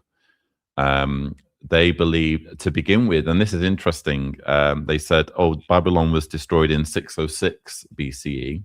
If we count back from 1914, 2,520 years. But then they realized that there was no year zero, so they had to adjust their calculations. And because they wanted to keep 1914, they changed the date to 607 BCE. So they reverse engineered the date to fit with the date that they needed to stick with. But anyway, Charles Taze Russell was very emphatic in saying that 1914 would be the absolute limit by which time Armageddon would come. And of course, that never happened. He ended up dying on October 31st, 1916. So he ended up dying only less than a couple of years, or a couple of years afterwards. He was obviously questioned quite a lot about 1914, but he was at least able to point to a huge eruption of war in Europe and say, well, something's happening, you know. Completely out. I'm not completely out with my predictions. And interestingly, to this day, Charles Taze Russell is still followed and admired by a very hardcore group of not Jehovah's Witnesses, but Bible students. They call themselves Bible students. But he also incorporated, it was crazy, pyramidology. I don't know how much you've explored that on the channel. No. But there was this whole school of thought that the Great Pyramid of Giza had some elaborate system whereby if you measured the internal chambers, they all corresponded to periods of time in Bible prophecy. And so I'm not joking. So Russell published this series of books called Studies in the Scriptures, which to begin with was called Millennial Dawn. And in the very first edition is called The Divine Plan of the Ages. And when you, as I have it in my collection, when you open the first page, you pull out this kind of big, long chart. I have it in my brochure, actually. You can just about see in the background, there's like white lines with pyramids on them. That's like my kind of Easter egg to the divine plan of the ages. So you pull out this big chart, and this was his kind of incorporating these ideas about pyramidology into his own teaching. So he was saying, not only am I getting this from the Bible, but I'm also getting it from God's stone witness, the Pyramid of Giza. So that's the kind of crackpot that Charles Taze Russell was. And the way I imagine it in my mind is, you know, when you watch Westerns and you know, you see kind of what life was like back then in America in the 19th century. There wasn't really much to entertain people, was there? They didn't have radio, they didn't have television, they had maybe newspapers, and they'd maybe have a circus or some kind of charismatic figure passing through town. And I always think that was Charles Taze Russell. He was the crackpot preacher who was passing through town and amazing people with his charts with pyramids and giving this impression of being incredibly knowledgeable and incorporating bits of history, ancient history. And I can imagine why that would have been at least a distraction, if not persuasive, to people who didn't really have a great deal more to going on in their lives, quite frankly, back then. So that's how it all got started. And Joseph Rutherford then took over after Charles Taze Russell died and rewrote Russell's theology, and instead pointed to 1925 as the date for when Armageddon would start. And back then it wasn't so much fire and brimstone, it was more like a gradual conversion of the world into God's kingdom. And what Rutherford predicted was that Bible characters would start emerging and would assume control. So Abraham, David, Abraham, David, and Gideon, and various other people would kind of emerge from the trees and assume control of God's government. And it was so, he believed this so passionately. He had a mansion built in San Diego called Beth Sarim, and it was deeded to Bible characters. Hold on, is that exists today? It still stands today. What's it called? It's called Beth Sarim. If you go on my website, lloydonline.org, okay. I have a Substack where one of my most recent articles is about Beth Sarim. Do you show it picture-wise, or is it not shown up? If you go to writing, okay. So you should say there, Beth Sarim, the California, that's it, mansion for. All right, I'm going to look resurrected up Bible characters. So it's all there. It's all. If you scroll down, yeah. If you scroll down, it will show you a picture. That's it. There. Is that it? That's it. Yeah. No way. Just take it from me. If you knock on the door and ask the owner if you can take selfies, they will not be impressed. They will not like it. But you've been there. But it's actually a landmark. It has like a plaque on the wall because it is a historically significant place in San Diego because Joseph Rutherford lived there. And Beth Sarim means house of princes because they believed that all of these Bible characters were going to come up, and that would be their global headquarters. That's what Joseph Rutherford believed. So I have you understood here. The literal Bible characters were literally supposed to emerge from the forest or the trees and rule God's kingdom on earth. Yeah. So we should have already, since 1925, seen some of these guys. Like Abraham should have already appeared. Yeah. So how did Jehovah's Witnesses deal with this problem? I mean, what became the solution? Okay, so it's similar to with 1914. Like 1925 comes and goes, 1926, 1927, and I think in the early years it's like, well, we were maybe off by a year or two. Give it a little bit of time, you know. There is a famous quote which actually appears in Jehovah's Witness literature, and they can actually search on their own website, where Joseph Rutherford admits to, what was the word he used? I made an ass of myself. He kind of admitted before he died that he'd made an ass of himself, because he lived until 1942 was when he died. I think it was January 1942 or 41. No, it was 41, I think, when he died. So he lived quite a long time after this supposed Armageddon was supposed to have come, and he admitted, it's in the publication somewhere, I made an ass of myself. But they just like they always do. They just come up with another. They just say, "Oh well, it may not have come then, but we know it's coming soon." To kind of watch this space, sort of thing. And the next big prediction that they made was 1975. In 1966, they produced a book called "Freedom of the Sons of God." And it had a chart in it that was based on the Sabbath arrangement, the Jubilee kind of system of ancient Israel, and they were saying that 1975 would mark exactly 6,000 years from the creation of Adam, and that would be a very appropriate time. That's how they put it. It would be an appropriate time for God to begin his millennium of a cleansed earth and a paradise. So in other words, we're not saying Armageddon's coming in 1975, but Armageddon's coming in 1975. And so how they later kind of explained it was, oh, people just got carried away. And yes, we did point to 1975, but we didn't say anything concrete, only they did.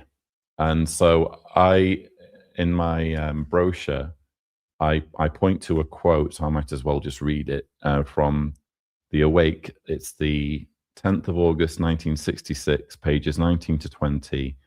It says, "In what year then would the first 6,000 years of man's existence and also the first 6,000 years of God's rest day come to an end, the year 1975.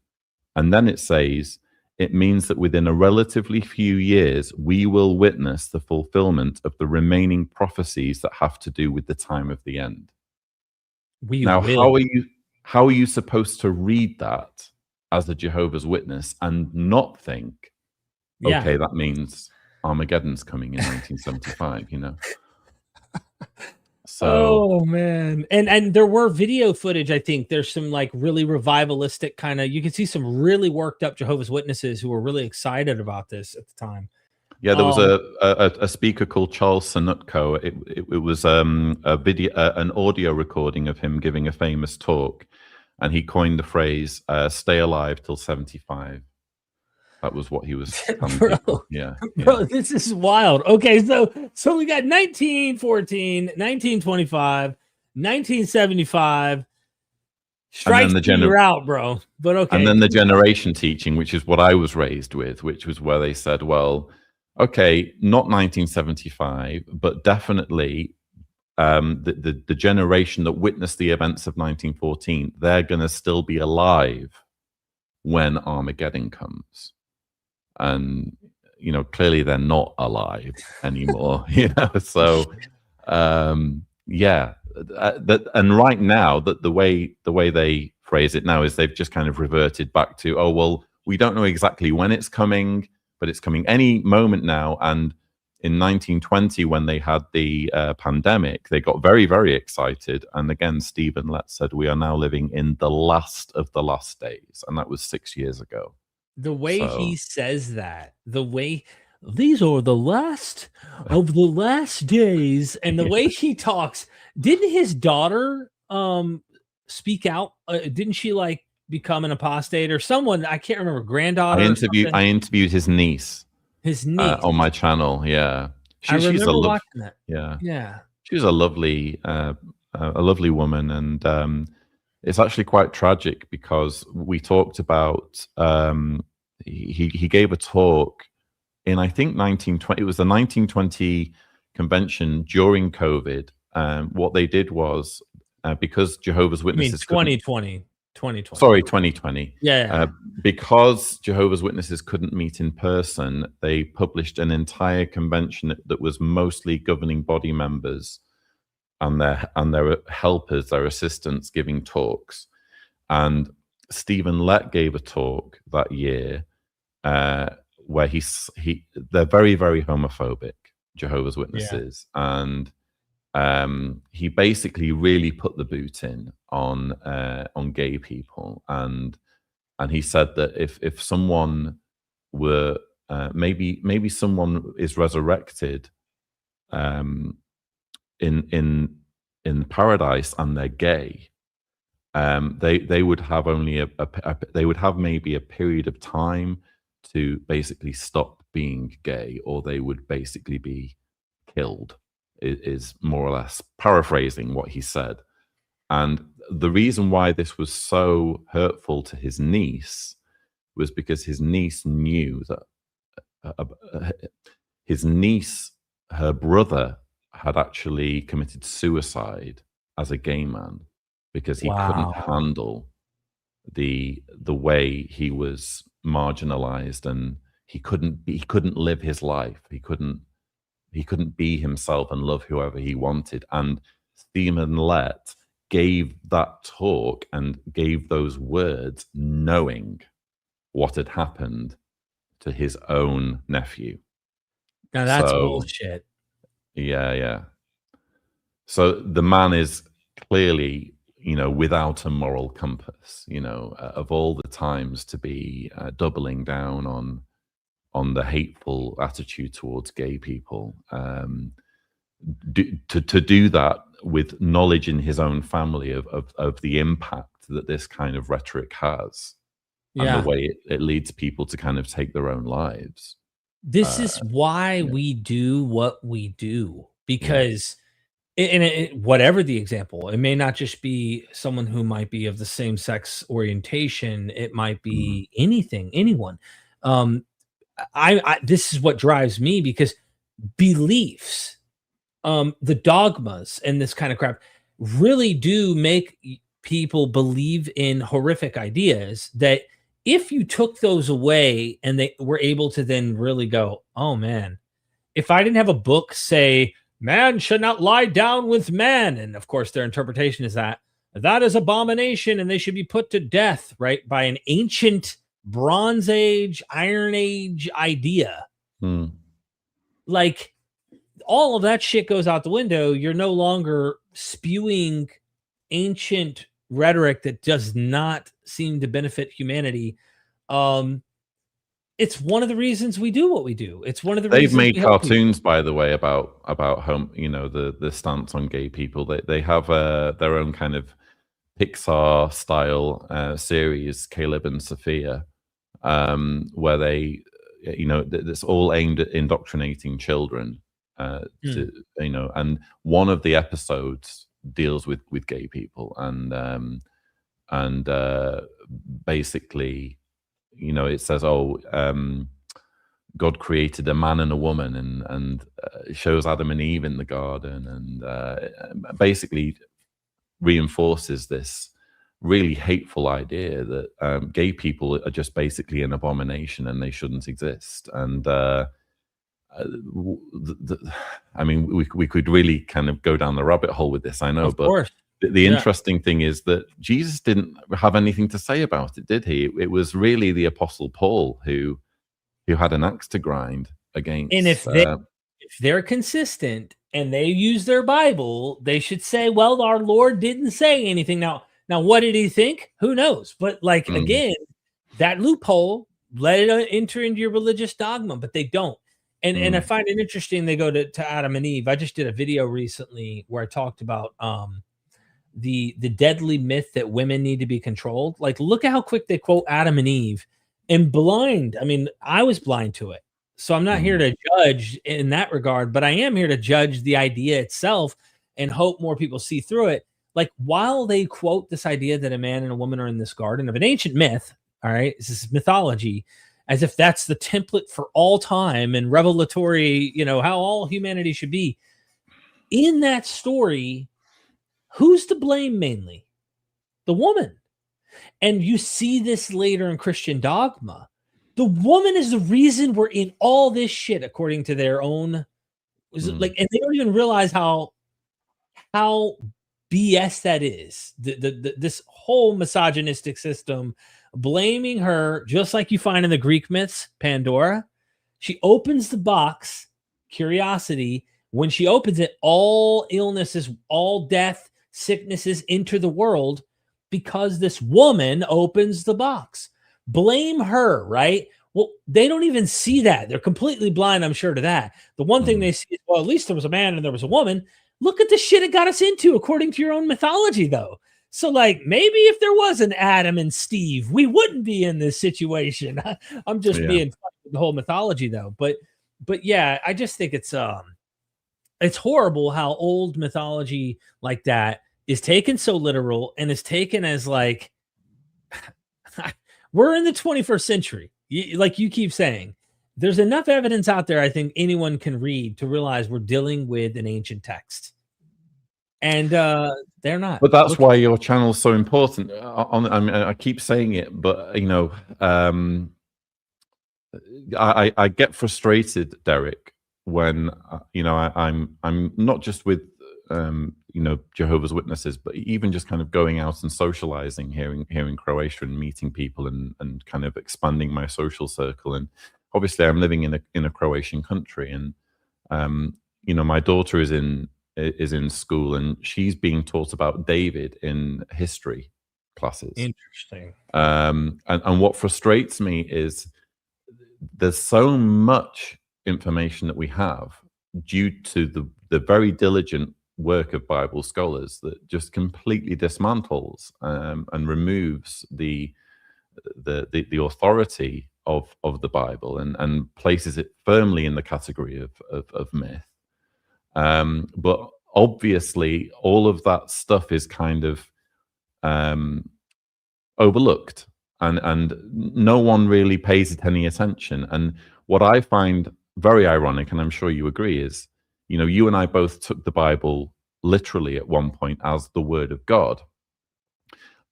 I'm speaking for myself now. Maybe you can agree. Isn't it interesting how you kind of find the Bible more interesting once you accept that it isn't the Word of God? Because then you're like, okay, where did this come from? Who wrote it? Why did they write it? Even the stuff about in the time of King Josiah, and they're doing temple renovations, and they magically find the book of Moses. It's like, I don't think you found the book of Moses. I think you wrote the book of Moses, and you needed a point in the Bible where this book is suddenly discovered and you can start reading from it. So all of the clues are there, but as you know, as fundamentalists, we didn't even know about these basic fundamentals of Bible scholarship that you are so well versed in, and I think that's why it's so crucial that you do specifically the work that you do on this channel. You know, thank you. Yeah, I'm with you.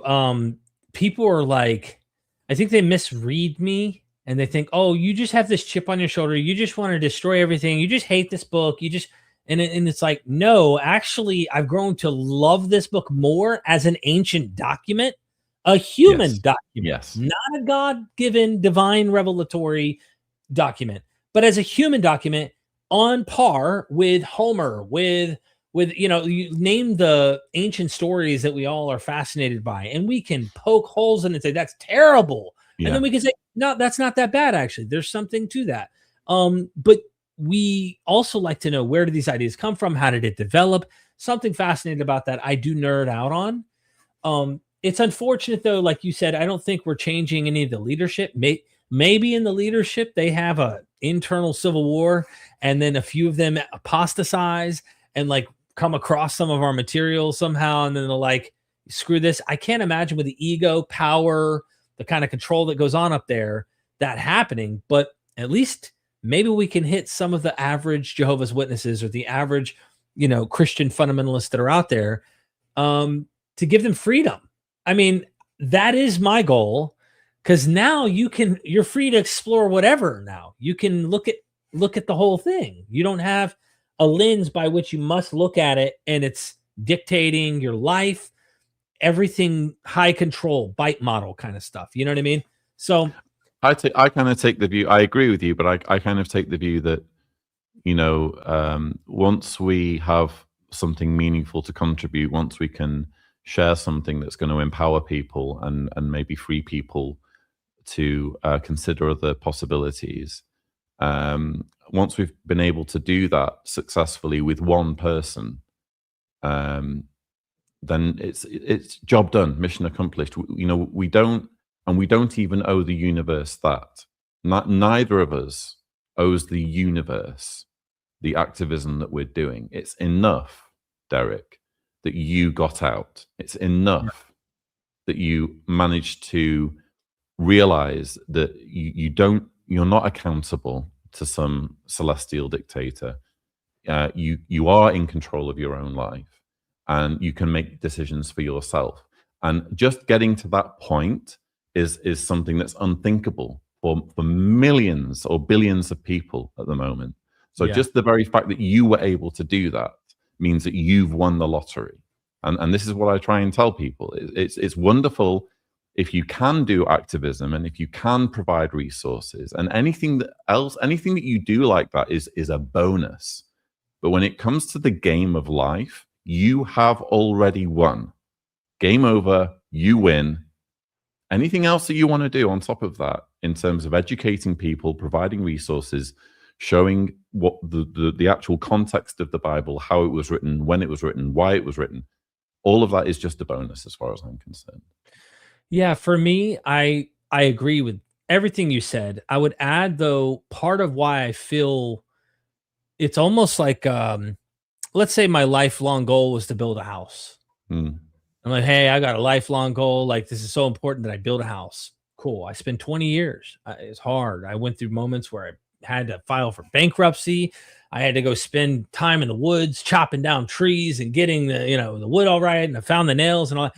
finally built a house. Cool. Life accomplished. But I want that house to have people to live in it with me too. So to me, I look at this as like a house. And I want it to be a house of diversity. I want this to be a house of freedom. I want this to be a house of people from all directions, even their beliefs. That's why I add that. Many atheists will look at that and go, no. You got to not believe in gods and be in my camp. And I'm not drawing that line. I do not have that kind of line drawn in my life because I cannot know. You could be agnostic. You could be a theist. You can be an atheist. The thing is dogmas that come along with these beliefs that are harmful for individuals.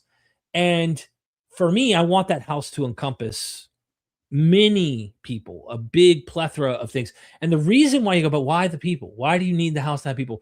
Is because I don't want to be alone in that project.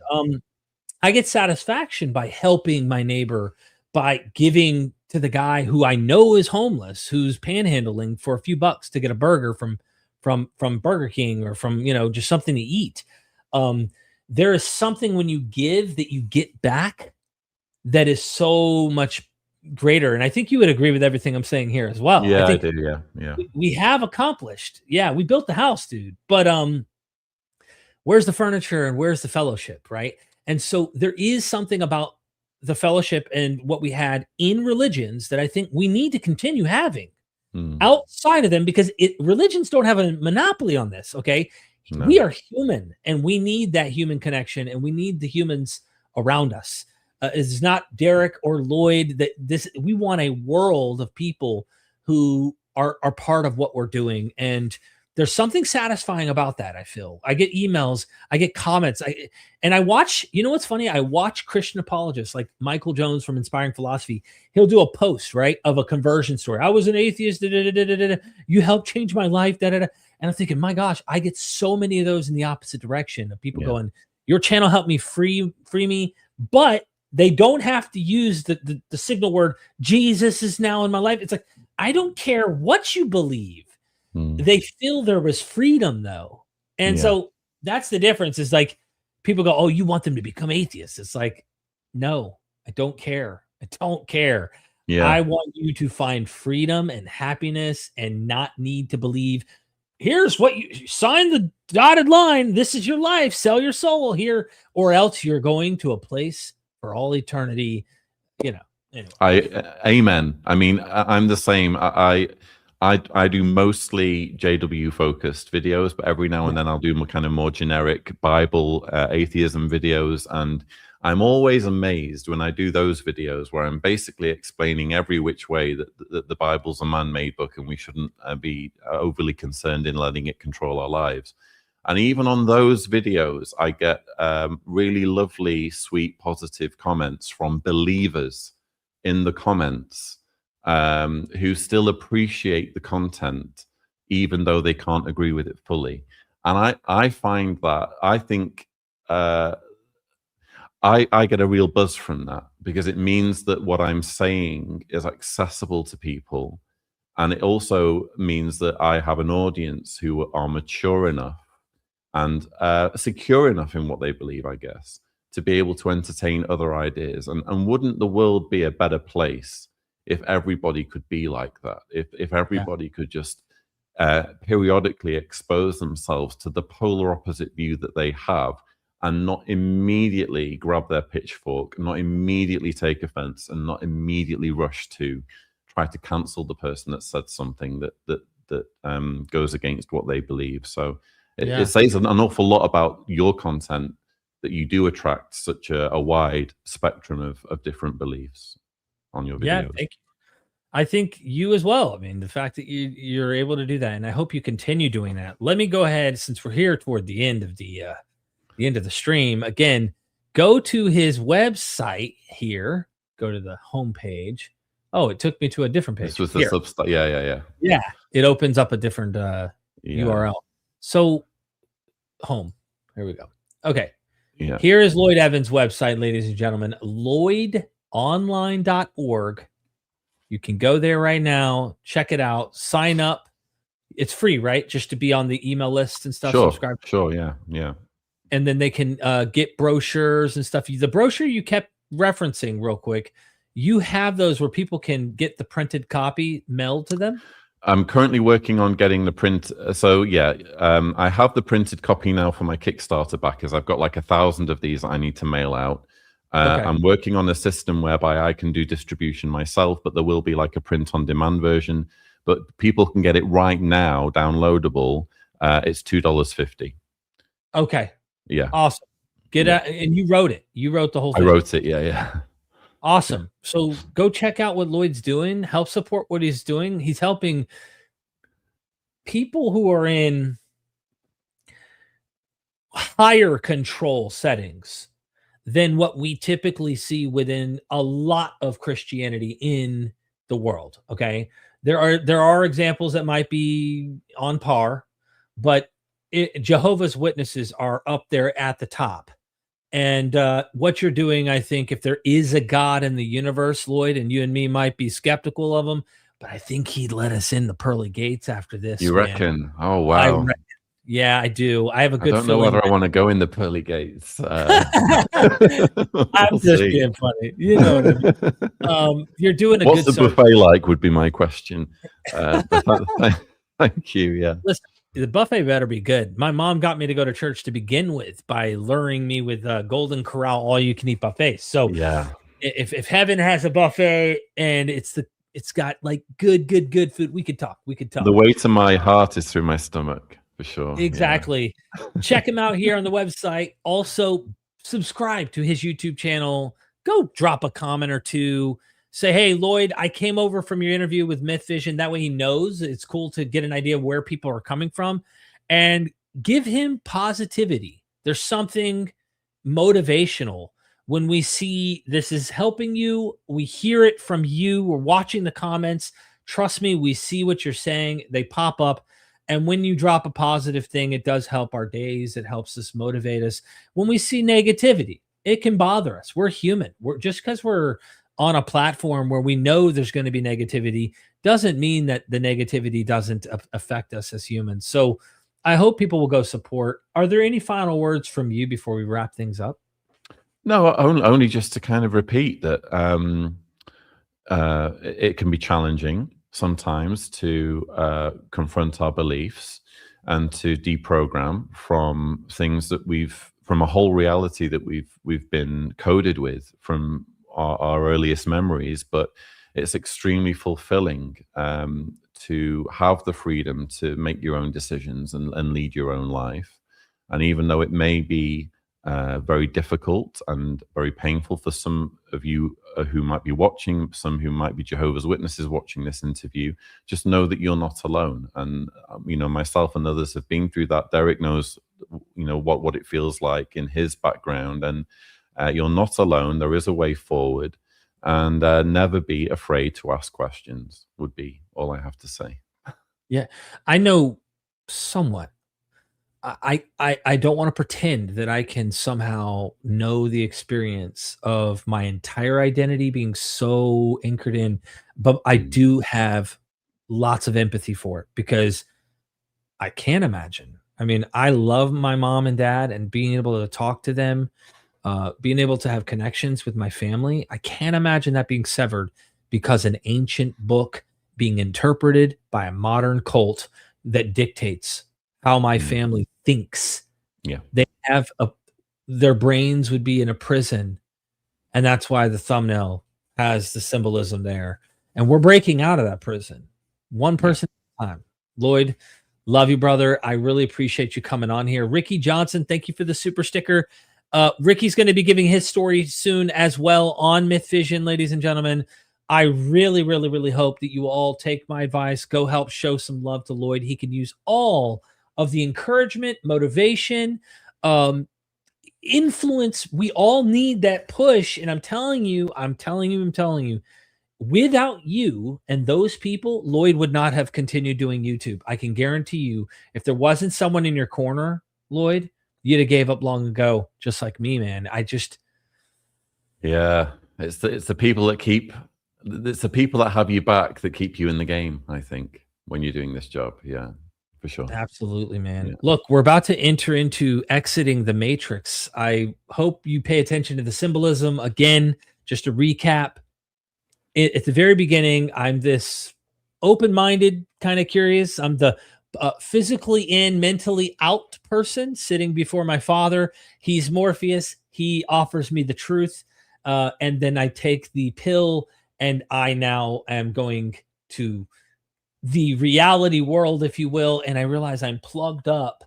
And you'll see the symbolism of the scholars coming on a craft, the silhouettes of them pointing to pulling me out, and we're making our escape. And you'll see the chambers, the electrical chambers that fuel these religions, which are those towers themselves. This whole world is fueled by these religions.